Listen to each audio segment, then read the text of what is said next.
तो आज का हमारा टॉपिक है chapter number 33 from Guyton, red blood cell anaemia and polycythaemia. तो इस वीडियो में हम रेड ब्लड सेल के बारे में डिटेल में एक्सप्लेन करेंगे एंड द नेक्स्ट वीडियो में हम एनीमिया एंड पॉलीसाइथीमिया को डिस्कस करेंगे।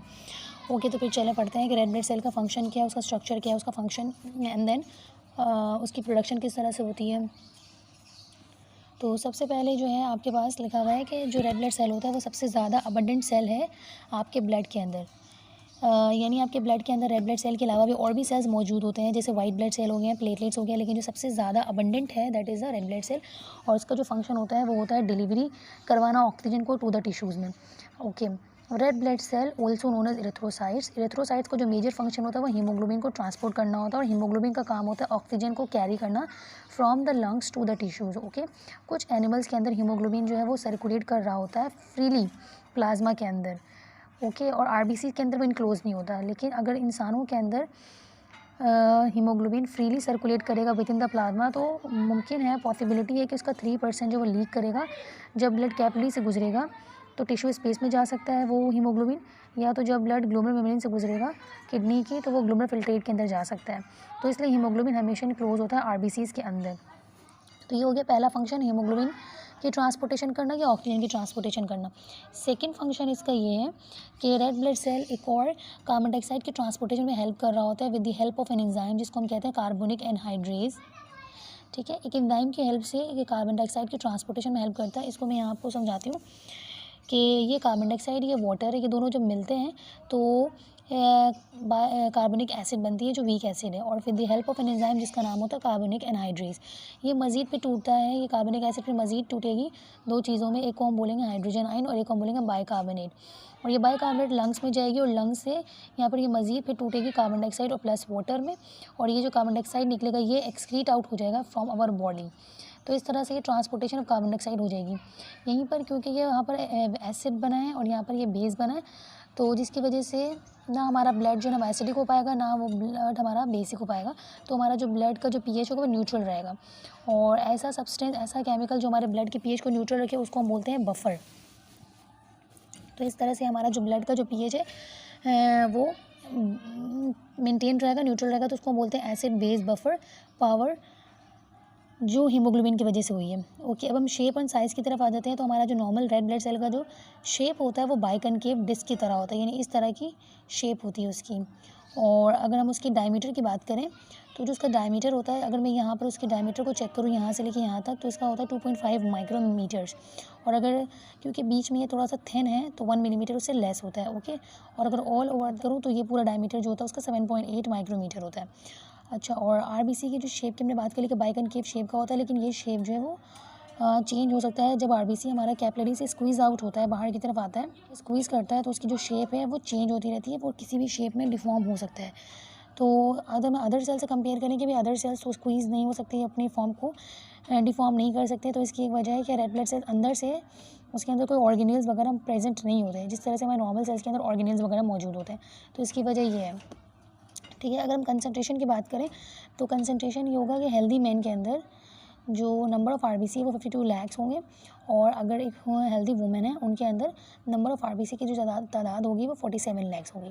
लेकिन जो पर्सन हाई एल्टीट्यूड में रहता है उसके अंदर नंबर ऑफ़ आरबीसीज़ की तादाद ज़्यादा होगी, तो ये हम आगे डिस्कस करेंगे। अब हम डिस्कस करते हैं कि भाई हीमोग्लोबिन की क्वांटिटी कितनी होती है आरबीसीज़ के अंदर। तो नॉर्मली जितना बड़ा आरबीसी होगा ऑलमोस्ट उतने ही मैक्सिमम साइज़ की जो कंसंट्रेशन होगी हीमोग्लोबिन की होगी, लेकिन अगर हीमोग्लोबिन की कंसंट्रेशन कम होगी तो हमारा नंबर ऑफ़ जो रेड ब्लड सेल का जो साइज़ है वो भी छोटा हो सकता है। देन हम बात करते हैं हीमेटोक्रेट की। हीमेटोक्रेट क्या होता है कि ब्लड के अंदर कितना अमाउंट या कितनी कंसंट्रेशन सेल की है, उसकी कितनी परसेंटेज है, उसको हम बोलते हैं हीमेटोक्रेट, जो नॉर्मली हमारा 40 to 45% होता है।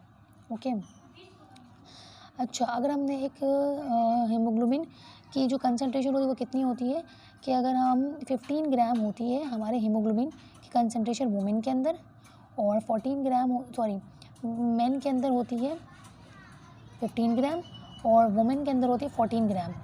ठीक है, तो इसका मतलब है कि भाई हर ग्राम जो हीमोग्लोबिन का होता है वो कितना ऑक्सीजन कैरी करके लेके जाता है। 1 ग्राम हीमोग्लोबिन कैरी करता है 1.34 ml ऑफ ऑक्सीजन। तो इसका मतलब टोटल जो है वो जो 15 ग्राम हीमोग्लोबिन होगा वो 20 मिलीलीटर ऑक्सीजन को कैरी करके ले जाएगा मेल के अंदर, इसी तरह फीमेल के अंदर जो 14 ग्राम ऑफ हीमोग्लोबिन होगा वो 19 मिलीमीटर ऑफ ऑक्सीजन कैरी करके लेके जाएगा फीमेल के अंदर। अच्छा, अब हम बात कर लेते हैं प्रोडक्शन की कि रेड ब्लड सेल की प्रोडक्शन कहाँ कहाँ होती है। तो जब हम अर्ली एम्ब्रॉनिक लाइफ के अंदर होते हैं तो रेड ब्लड सेल की प्रोडक्शन हो रही होती है हमारे योग सेल से। एंड देन हम जब ड्यूरिंग द मिडिल ट्राइमेस्टर में पहुँचते हैं तो हमारा जो लीवर होता है वो मेन ऑर्गन होता है। इसके अलावा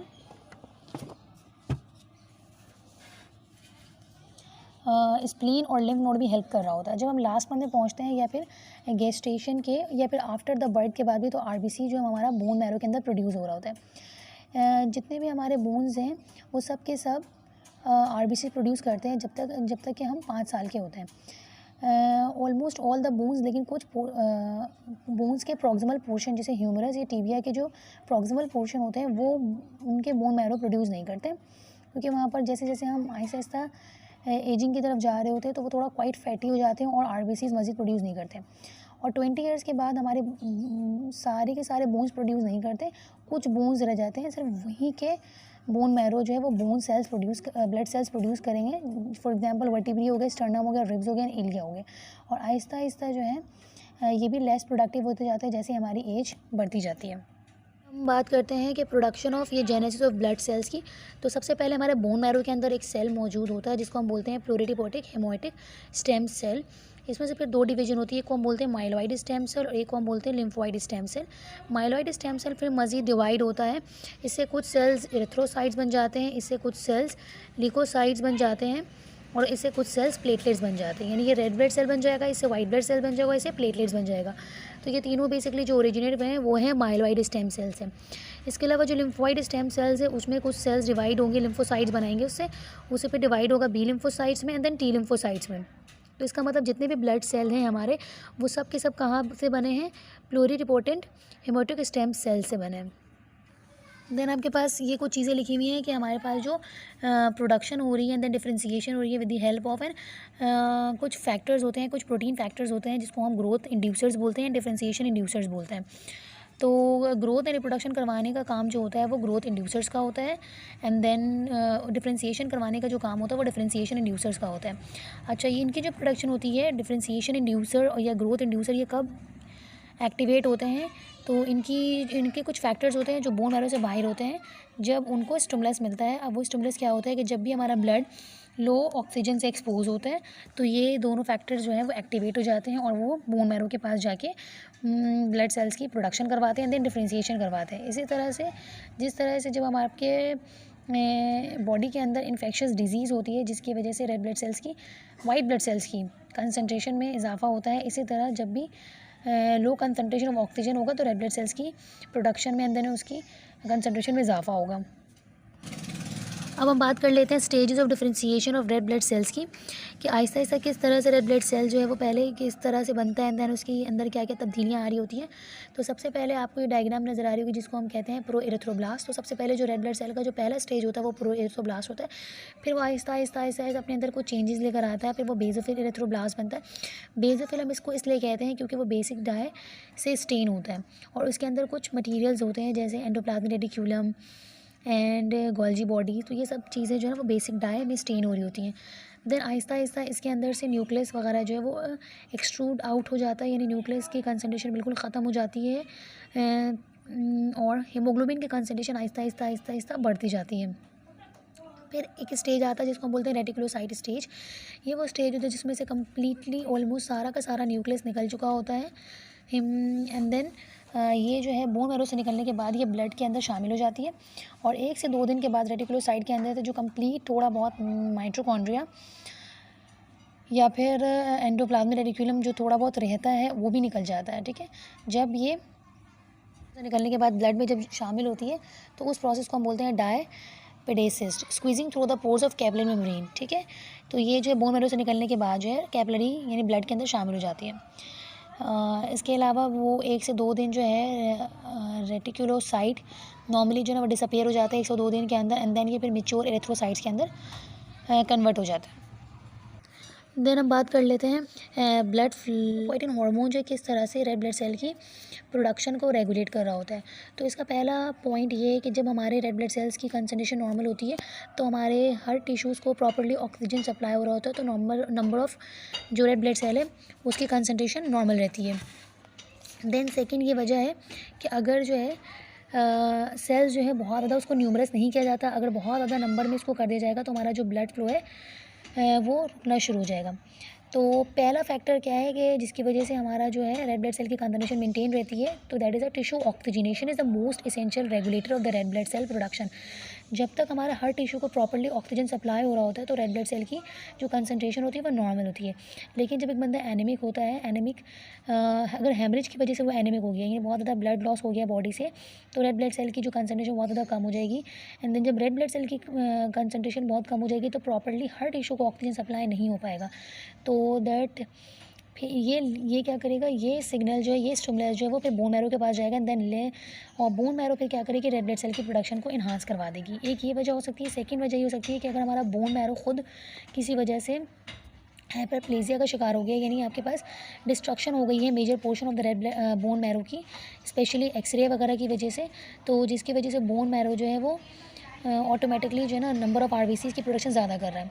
इसके अलावा कुछ एक रीज़न ये भी होता है कि जो लोग हाई एल्टीट्यूड पे रहते हैं, तो जहाँ पर ऑक्सीजन की कंसंट्रेशन वैसे ही कम होती है, तो वहाँ पर ऑक्सीजन जो है ना हर टिश्यूज़ को प्रॉपर्ली सप्लाई नहीं हो रहा होता। तो इस वजह से जो है वहाँ पर नंबर ऑफ़ आरबीसी की कंसंट्रेशन को बढ़ा दिया जाता है ताकि जो सप्लाई है, ऑक्सीजन की डिमांड है टिश्यूज़ को, वो प्रॉपर्ली प्रोवाइड की जा सके। ओके, फिर लास्ट में एक और रीज़न है कि अगर जो है आपके पास कार्डियक फेलियर है या लंग डिजीज़ है, ओके, यानी आपके हार्ट में कोई प्रॉब्लम है जिसकी वजह से हार्ट जो प्रॉपर्ली ब्लड को पंप नहीं कर पा रहा है, पंप नहीं कर पाएगा तो वो प्रॉपर्ली हर टिश्यू को सप्लाई नहीं कर पाएगा, जिसकी वजह से ऑक्सीजन जो है वो प्रॉपर्ली हर टिश्यू को नहीं मिल पाएगी। दूसरा एक और प्रॉब्लम हो सकता है कि लंग की अगर कोई प्रॉब्लम है कि हार्ट तो प्रॉपर्ली सही काम कर रहा है, नंबर ऑफ़ आरबीसी भी नॉर्मल है, लेकिन लंग्स के अंदर कोई प्रॉब्लम है जिसकी वजह से ऑक्सीजनेशन नहीं हो पा रही है, लंग्स के अंदर से ऑक्सीजन ब्लड में शामिल नहीं हो पा रही है, तो जिसकी वजह से हमारा ब्लड जो है वो फिर से डीऑक्सीजनेटेड रह जाएगा और वो प्रॉपर्ली टिश्यू को सप्लाई नहीं कर पाएगा। तो ये सारे फैक्टर्स हैं जिसकी वजह से हमारा जो है number of red blood cells की प्रोडक्शन जो वो इंक्रीज़ हो सकती है। ठीक है, तो जैसे कि यहाँ पर लिखा हुआ भी है कि मैंने आपको एक्सप्लेन कर दिया कि अगर ब्लड वॉल्यूम कम है यानी एनीमिया है, यानी हेमरेज हो गया, एनीमिया हो गया, हीमोग्लोबिन कम है, या ब्लड का जो फ्लो है वो पुअर है, या कोई लंग की डिजीज़ है, तो इसकी वजह से क्या क्या प्रॉब्लम हो सकती है। ये सारी चीज़ें जो है ना वो क्या करवाएंगी, हमारे टिश्यू के ऑक्सीजनेशन को कम करवाएंगी। जब ऑक्सीजन जो वो टिश्यू तक कम पहुँचेगा तो ये सिग्नल जो है ना बेसिकली इरेथ्रोपोइटिन में पहुँचेगा, यानी बेसिकली किडनी के पास एक हार्मोन होता है, किडनी के पास ये स्टिमुलस जाएगा और किडनी वो एक हार्मोन निकालेगा। ये हार्मोन जाके हेमाटोपोइटिक स्टेम सेल के पास जाने के बाद वहाँ से रेड ब्लड सेल की प्रोडक्शन करवाएगा, देन रेड ब्लड सेल हमारा जो है वो इनसे स्टार्ट हो जाएगा इंक्रीज़ होना।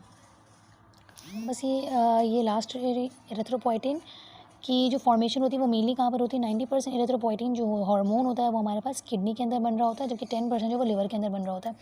लेकिन अगर हम किसी पेशेंट का दोनों किडनी को रिमूव कर दें तो वो पेशेंट ऑटोमेटिकली एनीमिक हो जाएगा, क्योंकि 90% जो इरेथ्रोपोइटिन हार्मोन है वो तो किडनी से बन रहा था और हमने उसका किडनी रिमूव कर दिया।